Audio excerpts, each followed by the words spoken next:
Hey guys, welcome back to another Vendor Voice, and you're going to want to stay tuned for this one. In fact, I'm going to ask you to put your seatbelt on. We're going to go really deep, really fast. I've got a guest on today that I've had the pleasure of spending some good quality time with in other conversations, and I've got Ryan on with Prolific Brands. Ryan, how are you doing today, man? Really good. Thanks, Chris. Thanks for having me. Man, I'm so excited. You and I were just cutting it up here a little bit before we got going and hit the record button. And I was like, Ryan, we got to stop talking, man. Our audience has got to hear about all this stuff, what's going on. So today we're going to talk a little bit more about Prolific, what they do. But at the end of the day, what we're really going to focus on today is you. We're going to focus on you, your company, your organization, and more importantly, your brand and what it stands for.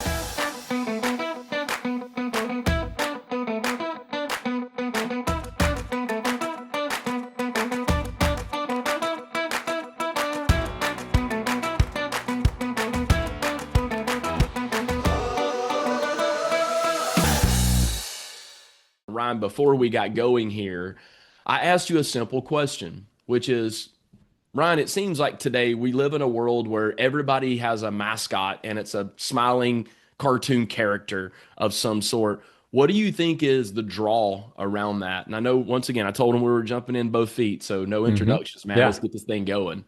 Yeah. Thanks. No, it's a great question. It's something that people talk about a lot, and I think it's really scratching at a deeper question, which is like everyone's doing the same stuff, and it seems like it's working. So shouldn't I just sort of do that as well?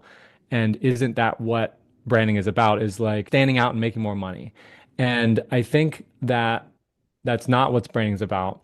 And we'll maybe get to that as well. But to talk directly to that sort of surface level problem of what everyone has these mascots, and is it good? Is it bad? Should I get one? Should I not? Why is everyone doing this? I think there's a couple things. So first of all, is it right for you? It depends. It depends on your brand personality, what you stand for, what story are you trying to tell? And I think that if you see everybody that's an HVAC company having a polar bear with a wrench, well, they can't all be that, right? So why are they all looking like that? It's because they're just choosing sort of a generic thing, and but maybe executed well. So you have two reasons why this is happening a lot is that there was a low supply of this in the market, and then you started seeing people say, "Well, I think that'll make me money," so the demand goes up.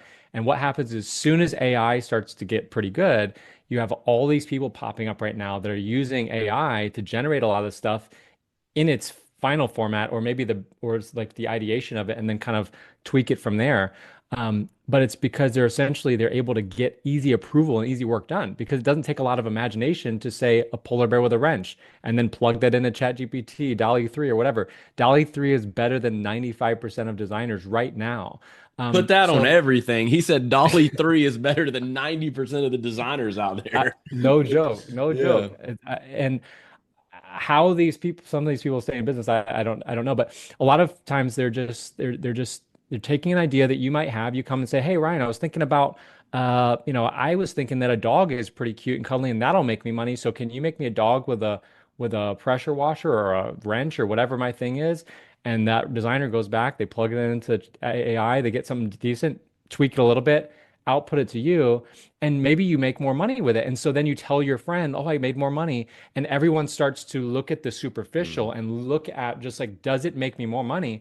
But what at what cost is the problem? Like, yes, there's always like, you can, if you're starving and somebody hands you a donut, like you're gonna be better off than not. But is that how do you want to keep Eating eating? Do you want to donuts? keep going down a bad road just because it's makes you a little bit better?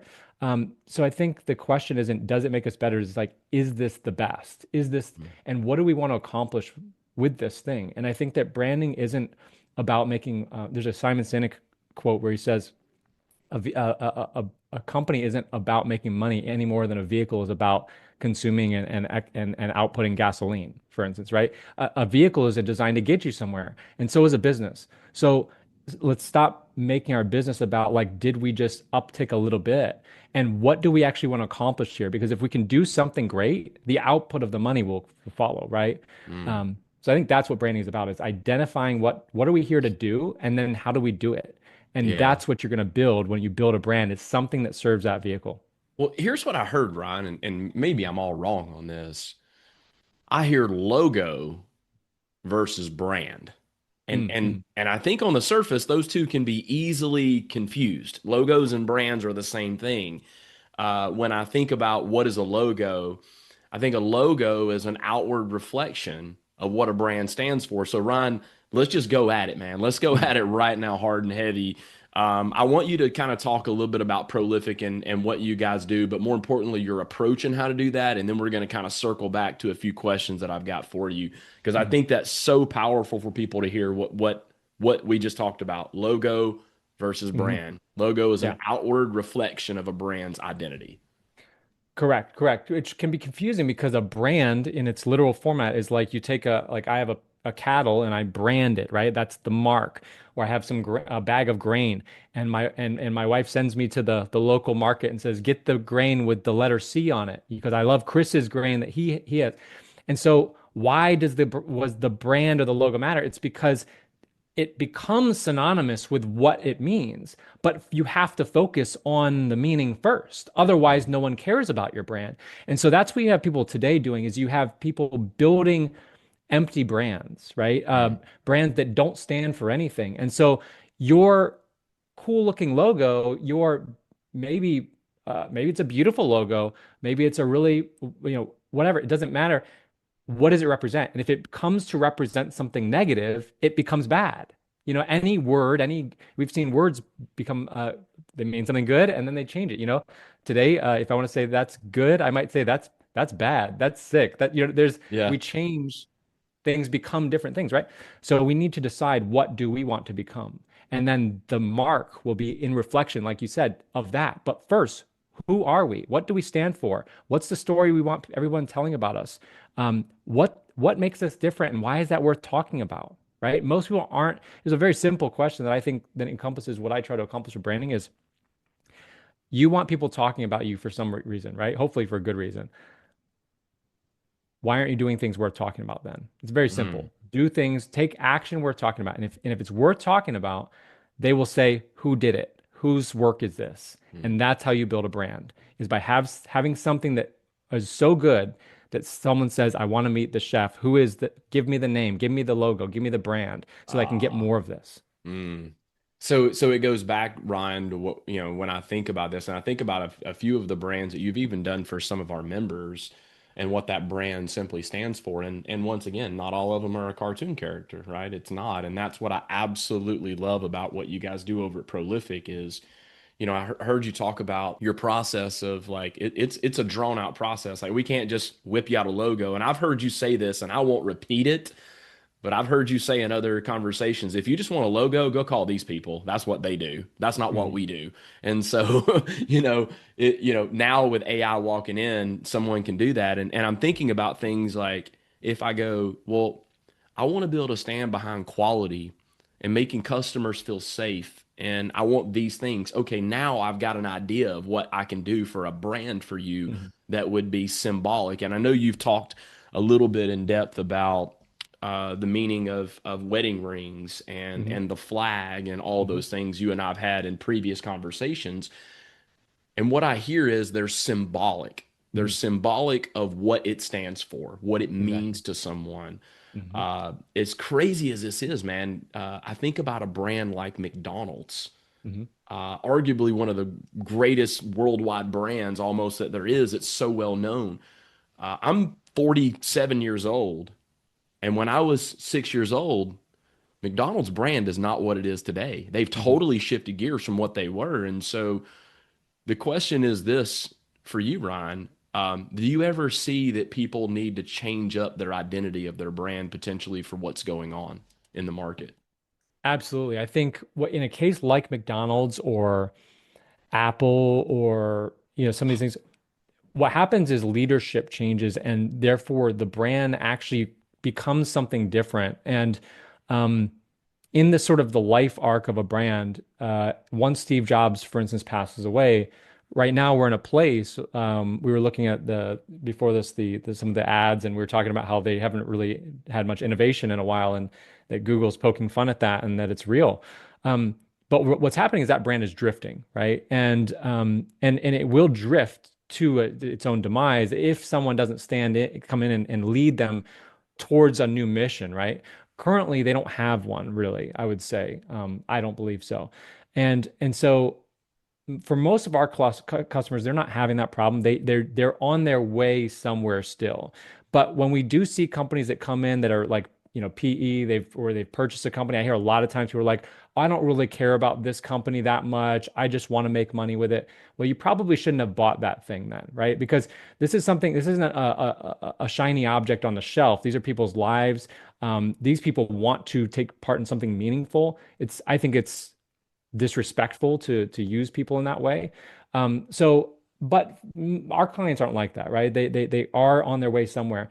And but if you do acquire a company that they're drifting, you have to set that tone for where are we going to go next, and that's where you want to shift it. But here's where our clients mostly are sort of rebranding, so to speak, is because they aren't who they were yesterday. Mm. And they have more resources than they had yesterday. And so they started out, say, 4 years ago on a mission, and today who they are is they are the hero at the top of the hill or on there or close to it. They're on their way. They've arrived, so to speak. And their brand looks like they just started on their journey. And so it doesn't really reflect who they are. And many times they've shifted 3 or 4 times and they're in a Mm. whole new place. And so we help them to essentially get rid of the weeds that they've sort of created along the way and clean up and be able to show up how they really truly are. Why is it, Ryan, every time that I meet with you, I feel like I need to pour a glass of bourbon? I mean, just we have some of the most interesting, deepest conversations about, and what I mean by that is we take what looks like a very simple conversation, a logo, a brand, and we're able to really drive deep in that. And your passion and your belief comes out every time I talk to you. And that's why I'm like, I feel like we should just sit and pour bourbon and just have a conversation here, just like it's just you and I talking. And of course, we've got an audience, but man, just the astounding things that I hear you talk about when it comes to brands of how people look. And once again, it's not rewrap the truck. It's not put a new logo on it. I mean, it's a full in depth. So, what do you feel like is the biggest mistake that most companies do when they're quote trying to differentiate or stand out with their brand? I think it's kind of what you were just saying is that they're focused on the superficial. And so immediately the question of how do I stand out? Like, why do you want to stand out? Like, what does it matter if you stand out? I want to be different. Why? Why are you looking outwardly and saying, here's 5 other people that I want to be different from? Mm, Why? And aren't you already different? Oh, yeah, maybe I am. Well, then let's just figure out who you are and double down on that instead of basing our identity on everyone else. You have an identity. So let's figure out what that is. What does it stand for? What's the story it tells? Um, how does it feel? And mm, what does it want to accomplish? What is that identity? What does it exist for? And let's double down on that instead of trying to sort of create something that's based off of everyone else. We base the brand off of that person. And I think that's the biggest mistake people are having with branding is they're looking outward when they need to look inward. They need to look at a mirror. And that's what we try to be for people. We don't try to tell you who to be. We try to tell you who we're trying to be a mirror, tell you who you are. mm, And that way we can build something that represents that well. And branding is really its identity. It's identity scaled. It's a system that allows you to take a leader in the company and allow them to imprint the things that matter most to them, to their team, to their leadership, their management, all the way down to every team member that to where they can act in accordance to how we as a unit act. And mm, I think that's what great leaders do. It's why a great leader can take a poor team and make them excellent. It's because they bring out the commonalities between that group of people and get everybody rowing in the same direction. And so I think um, we need to stop chasing. Most people won't do this, by the way, but basically, there's somebody that's going to hear this, maybe one person that they will say, I should stop chasing money and metrics and I should allow those to be what they are, metrics, lagging indicators of value, and I should figure out and recommit to what I want to actually do with this company and the impact that I want to have. And that person will be the leader, and everyone else will follow doing the and oh look at that guy, he's the leader and he did a mascot, I'm going to do a mascot too. And that's what happens, is that 9 out of 10 of people will just copy that person. But I'm talking to that one person to say, what did you start this for? What do you want to accomplish and why, and who do you want to do it for? And when you leave somebody's house, or more, or to be more exact, when your team members leaves a client's house, what do you want that client to think, feel, say to their sister on the phone later? And let's make your company that, and then build the representation of all those things. Sometimes it's a logo. Sometimes it's something we hand somebody at the end. Sometimes it's the way that we shake someone's hand, whatever it is, right? But there's so many times we use these symbols, and it's because the things they symbolize are important. A ring is important because of what it symbolizes is important. Like you said, the flag we pledge allegiance to, not because we pledge allegiance to an inanimate object, but because of what it represents. Mm. Build a brand that is worth pledging allegiance to, right? And then people will pledge allegiance to your flag, so to speak. Holy smokes. Here, when you know who you are, you'll know what to do. And more importantly, when your why is stronger than your what, big things happen, right? So that's kind of what I'm hearing. If I could summarize, what is your why? Why do Mhm. you get up and do this every day? Do you do it for recognition and attention? Then you probably need a really loud brand. You need a probably an in-your-face brand. But if you're building long-term and scale, and God, man, like just so many little valuable nuggets. Well, let's just talk. So let's just say I'm a smaller company. I have I believe smaller companies probably pride themselves initially out of the gate in good quality service, Mhm. great company. But as companies scale and grow, they don't necessarily scale themselves. And so the brand starts to kind of take a little bit of a nosedive, right? And we see this a lot in companies, that companies get bigger, and the bigger they get, it's like, what really happened to them? Still a Mhm. cool brand, still a great brand. So why do some companies with great service still get overlooked? And then Mhm. what would you say that you would give advice of what they should do to make sure that never happens?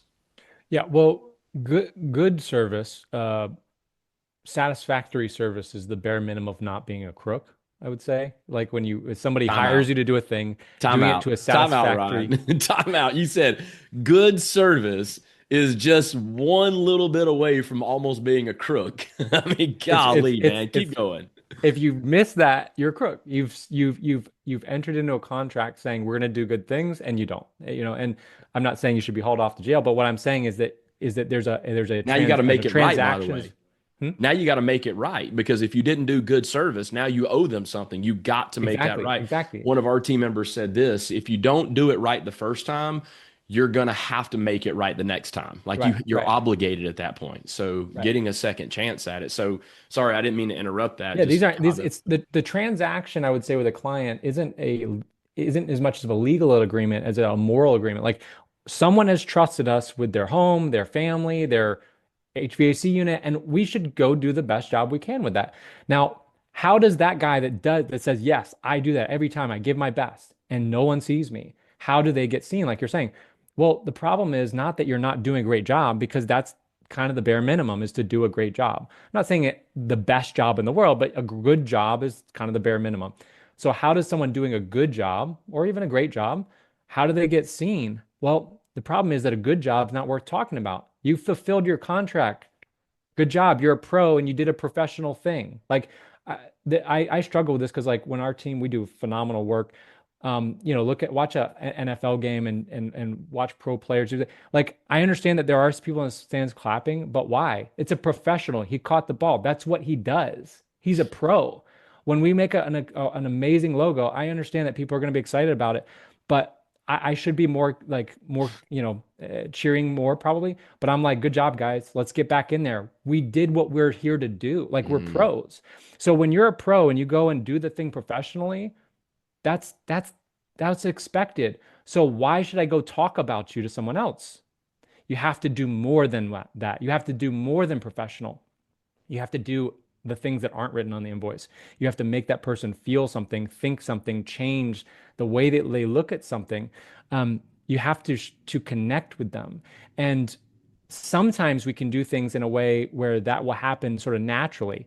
What I believe branding, the mechanism of branding allows us to do is to do those things not just naturally, but intentionally. Because sometimes we'll sort of like, I'm feeling good today, and so things click in place. But other days I don't feel so good, and maybe I don't fulfill on the other stuff that's not on the invoice. I get it done. All right, I did my job today. Now I'm done. But what if we had a system that allows us to deliver what we want to that client, whether no matter how we feel, not just the service, but how we want people to make them feel. That's the simplest thing is that if you're doing great work and you're being overlooked, it's because you're not doing remarkable work. And what I mean is work that's worth talking about to someone else. Because Disney World doesn't need to have an ad on TV for you to want to go to Disney World. Why? Because they give you an experience we're talking about. So I'm talking about it on a podcast, and somebody who's like, "Yeah, maybe we should plan that Disney World trip, right?" It's because other people are talking. You don't need to market a great service. Well, I was just say you don't need to market a remarkable service. Yeah. Yeah. Good point. When I think about companies that, as I think about that, I don't know that I've ever seen a Ritz-Carlton commercial on TV. Hmm. Yet they're one of the higher priced hotels Hmm. that has remarkable service. Hmm. They have the 10 mystiques, they talk it, right? The 10 mystiques. And so, golly, man, like what is it about that and that brand that stands out so much that's synonymous with exclusivity, high end? Hmm. And you really come down to it, it's not like the Ritz-Carlton's like the most expensive hotel to stay in. There's much more expensive hotels that you can stay in, but the Hmm. Ritz-Carlton has kind of carried that name. I actually hired somebody one time, Ryan, that worked for them. He was a banquet manager for them, and I hired him to be an electrician for me. He was just looking for a change of pace, and I brought him in. His name was Marcelo, and Marcelo was hands down one of my best customer representatives that I ever had. And so they ingrained that in him, right? It Hmm. was all about the culture of that business. And that goes back to what you said about the leader. When a leader is rallying people and pulling out the good and collaborating to make that brand be what it's supposed to be to the market, the challenge is when you miss the mark. Hmm. How do you Hmm. handle it? What do you do about it? Right. And so brands are gonna make mistakes. They're gonna fault. They're gonna miss the mark, but I've always said the measure of a company is not built on what they do, it's what they do when things don't go right. Hmm. Hmm. That's the measure of a company. So, what would you say to somebody who's just say they're thinking about branding is just it's a nice to have. I'll do that later on until I get a little bigger. Maybe I won't Hmm. worry about it until then. What would you say to someone who's thinking that right now? I think that person doesn't understand what a brand is because, for instance, to me, a part of what a brand is how do I look when I show up to the door? How do I smell? What do I say? How do we sound on the phone? What's the tonality? So, if you're waiting until you're $100 million company to decide that your team members must wear deodorant when they go into a home or something, I think you're never going to get to be that company. You know what I mean? Like I think they're misunderstanding so if somebody's saying, I'm going to wait till I get to X amount until I spend X amount of money on my logo, that's a different, I could understand, budgets and things like this. But a brand doesn't require money. It doesn't I'm not saying it doesn't take money sometimes to do certain things, but it doesn't require it. Um, Mhm. because a brand is what do we stand for? How much does that money, how much money does it take to decide what we stand for and to live it out? It doesn't take any money inherently, right? What's the story we want people to tell about us? What's the thing that's so different about us that our competitors would laugh at us for doing, but our clients tell everybody about us because of that, right? And these things don't take money to do. The best things in life, as the cliche goes, don't cost money, right? And so it's not, when someone hires us, they hire us because of a thing that they want us to do, but they don't hire us again because of that, right? Because they're back to square one. They'd hire anybody if that was the reason. So why do they hire us again, or why do they tell somebody else about us? It's because of the other things that we teach our team to do that aren't what the client asked for or hired us for, Mm, right? So yeah. we need to take what the tangible things that we're here for, and then the intangible things that we want to also deliver the client and build a system for that. Doesn't require necessarily money. But then as you get more advanced, you start to say, well, okay, well, now we do have a little bit of money and we do have a good brand and we do stand for something. And I'm looking at our sign and that doesn't really feel like it represents what we are. And so you start to then start to change things to reflect so that the outward and the inward um, are the same.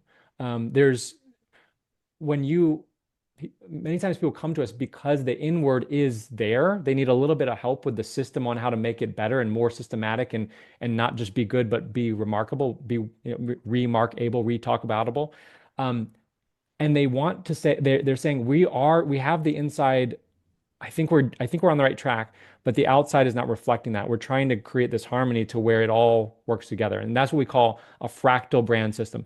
Everything should essentially look and mean and be the same. If you magnify in, the snowflake shape is the same as when you sort of zoom out. It keeps being self-similar. And so they're trying to create that cohesion, which basically says, who are we and how do we replicate that in every little and big interaction we can. It's almost like starting on two sides of a waterway. I live here in Florida, and there's waterways. It would be like trying to. They just rebuilt the Howard Franklin, which is a big bridge in Tampa. They just rebuilt that. And what's funny? They didn't start building it on this end and start building it on this end and hope they met in the middle. They started on this end and went to a destination, right? They Mhm. built it to the destination. And what I just heard you say is a lot of times they try to take the outward and the inward and hope that they match somehow. Mhm. And that's where things get very disjointed. And so, man, what powerful conversations here. Tell me a little bit about Prolific. I mean, obviously we talked about branding and all this stuff. Tell me a little bit about Prolific. I want our Sure. listeners to know a little bit about what you guys do. Yeah. So, we're the only strategy first branding company in the home service space. And what that means is that we're the only ones that are going to try to figure out who you are and get clarity on who you are before we start to build things that represent you. That's all that brand strategy really is in its simplest format is let's figure out your identity before we build the thing to represent it. And so we also give people what's cool is a system to then be more of that identity, be more of you. And the logos and graphics we create, they're intended to meet three things. They're supposed to be clear. They're supposed to be distinct and do stand out, but not because of for that sake, but they're supposed to be distinct. If you when you look at I don't know, like a nice watch or some sort of piece of technology. A lot of times we're fixated on some of those distinct features, right? The things that you can that capture your attention in your eye, right? So you're clear, distinct, and it has to be authentic to who you are. And the reason I mention that is that the first two of those, I think many people could do with many of our competitors. You can get something that's clear. I think you can do that on your own, probably, guy. To be honest, if you go get a nice typeface, Frutiger, Gotham, something, you can build a clear brand probably on your own. Why do you hire a pro designer? To get distinct. And why do you hire a strategic brand designer? So that it can be authentic to who you are, right? And so Mm, we try to capture all of those things so that you don't have to do it yourself. You don't have to just go get something superficial, but you can get the whole package to where it's clear, it's worth looking at. It's distinct. It stands out, but it's a good representation of who we are. It's built from us, and wow. that's kind of who we are. And in short, I think it's a good game plan that if someone, your last question was, what if somebody, in essentially like, what if they don't have the money to get going?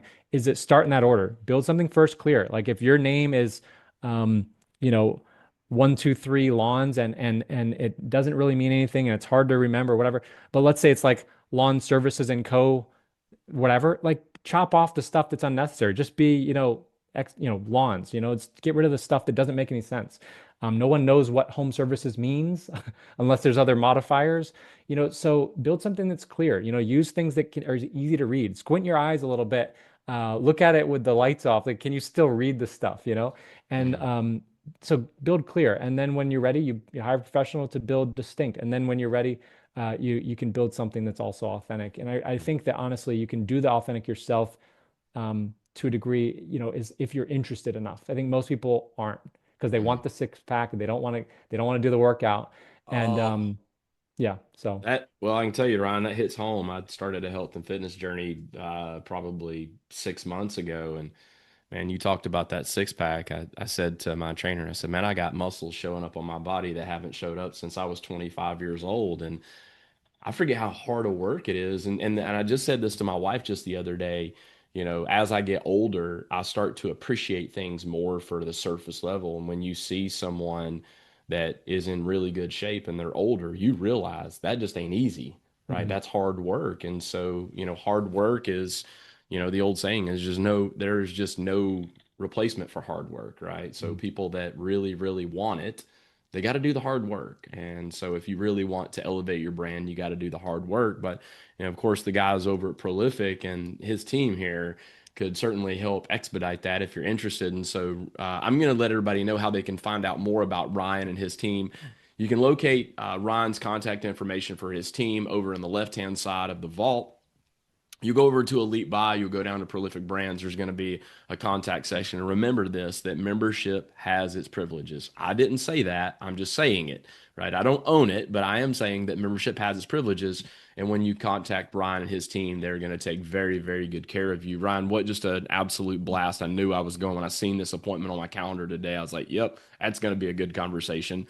Ryan, is there anything that you feel like, and obviously I think we could probably talk for hours. mhm. It's just what we do. But is there anything that you feel like our audience needs to hear before we bounce today? I think I think for me, I think what I needed to hear is to pause, slow down, open your eyes, um, and remember what you're here to do. And if we can just do that each day, I think we'll do a little bit better. And I think ultimately that's what we're trying to do with branding, but it's what I'm trying to do um, on a minute-to-minute basis, right? Is to just live with that intentionality that at the end of it, that you'll be proud of what you built, that it'll leave the mark that you wanted to leave. And yeah, we'd love to help somebody, with that. On our website, there's a book, ebook. It's the same workbook that we bring people through. And you can learn about brand personality, you can learn about core beliefs and these sorts of things. But um, I think your business isn't about what you think it's about many times. People don't buy Rolex because they needed to tell the time. And so I think we got to get back to what are we really here for? And then once you know that, we can build something that no one else can build in your way. Mm, wow, there you go. You heard it best from Ryan. Ryan, thank you so much for sharing this time. But before we go, I mean, we're not going to have a vendor voice without a fun facts finale, and this is always one of my favorite because I get the shock and awe of surprise. So those that are lit, don't bounce yet. So Ryan, we're going to start it off right here. Fun facts finale. You ready? You ready for Let's this, go. man? Okay. Let's If go. you had to delete all but three apps from your phone, which ones would you keep outside of your phone calls, text messages, and emails? Only three Outside of, apps. I have to keep three apps. Yeah. So ChatGPT Okay, Chat would GPT, stay.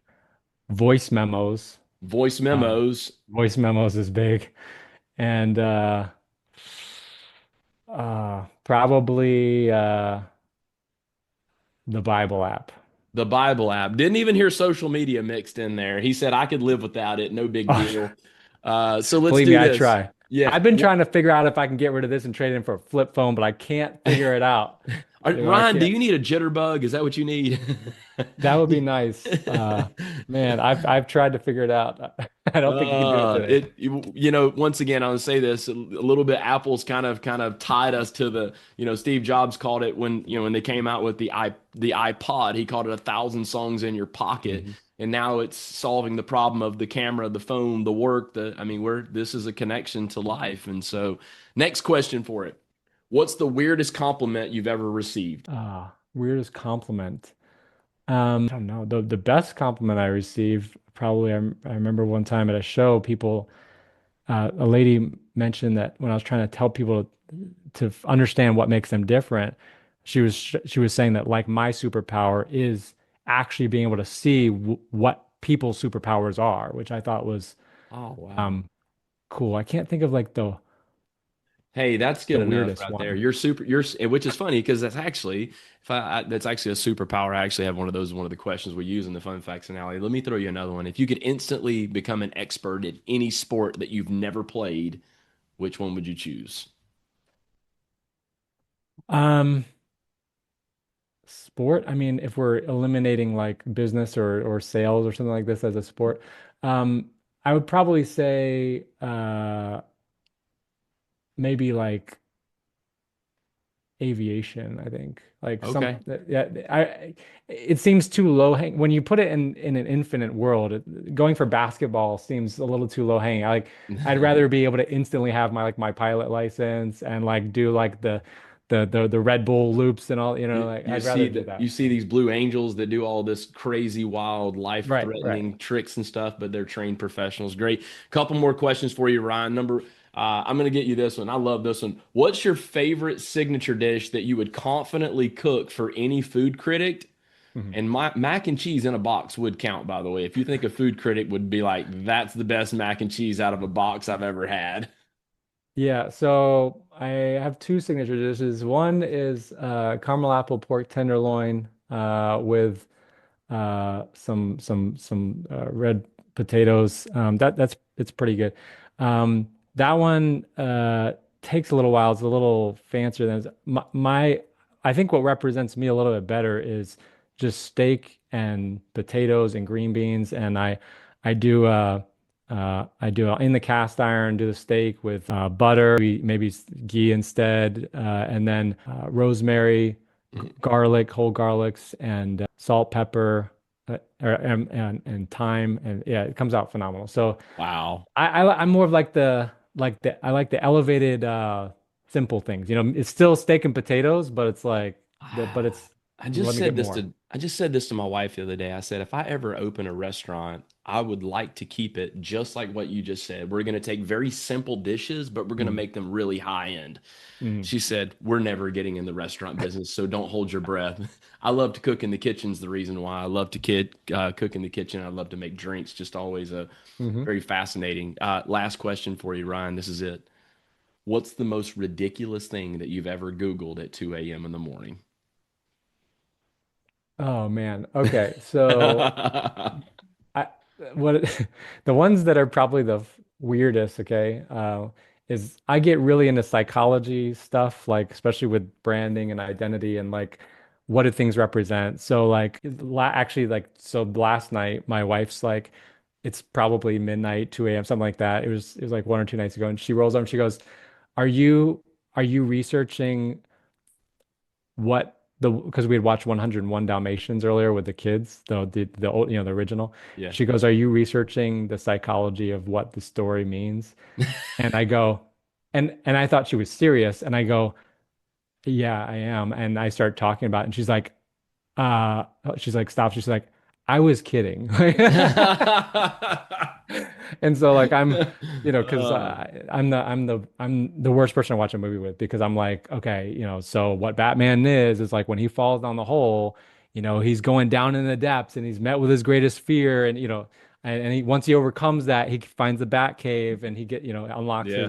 So I'm not the best person to watch a story or a movie with Everything because I'm has a trying to figure deep out what they meaning. Well, Ryan, gosh, man, brother, I'm so excited about this time that we got to spend here with you to share in this time with our audience. And so, for those once again that are looking for branding at a whole new level, once again, not a logo, but true style of authenticity of who you really are, reach out to these guys. They're going to do a wonder for you. All the work that I've seen you guys do is just phenomenal, Ryan. Thank you so much for being here for another vendor voice. For those that are listening to our vendor voice, remember it always pays to be a member. So don't forget, blue collar members, reach out to these guys. As you said, Ryan, free download for the workbook there on the website. They can go get that so that they can learn more. Other than that, we're going to look forward to seeing you guys in the next vendor voice. Y'all take care and be well. Absolutely. Later, guys. If you enjoyed that video, I want you to subscribe to this channel so we can serve you up more videos just like this from the Blue Collar Success Group. We look forward to seeing you in future videos.